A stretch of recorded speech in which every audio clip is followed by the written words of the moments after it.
bad things do happen to some very good people. It is a big question. Yes, I know. And I'll answer it if you'd like. No, let's move on. Okay. Does free will exist? And how do we reconcile it with God's will? Finally. Finally? What does that mean? It's an adverb meaning at last. Cute. You know what I meant. Now, finally, you're asking me some questions you care about. I care about all the questions. Well, maybe, but you care about some of the answers more than others. Look, this is not about me. Really? Does free will exist?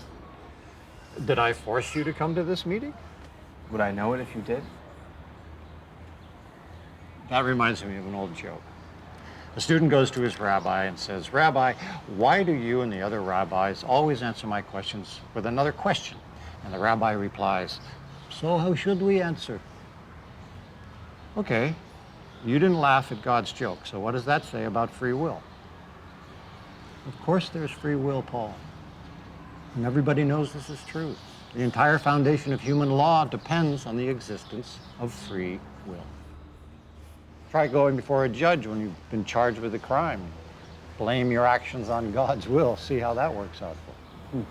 Now, does this mean that every human act is a matter of free will? Of course not. No more than you can use free will to grow back an amputated limb. So stuff happens and God says, "Amen, don't look at me." No, no.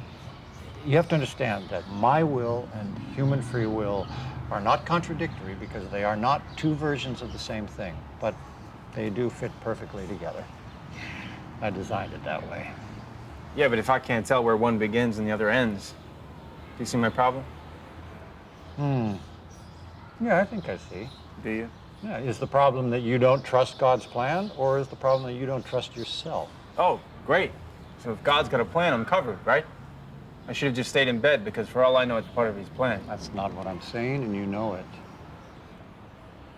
All right, look here, chess, right? Pieces interact. There's rules. You know, there's give and take. But no two pieces can occupy the same space at the same time. That's a lot like you and me. People make choices, and those choices have consequences. And if knowing my will were part of every human decision, how would anything ever happen?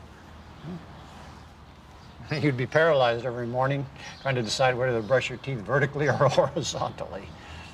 So trying to know God's will is what? A waste of time? No, not at all. Paul, I'm only telling you what you already know. You have to make your own choices, and you have to live by those choices, no matter how you arrived at them.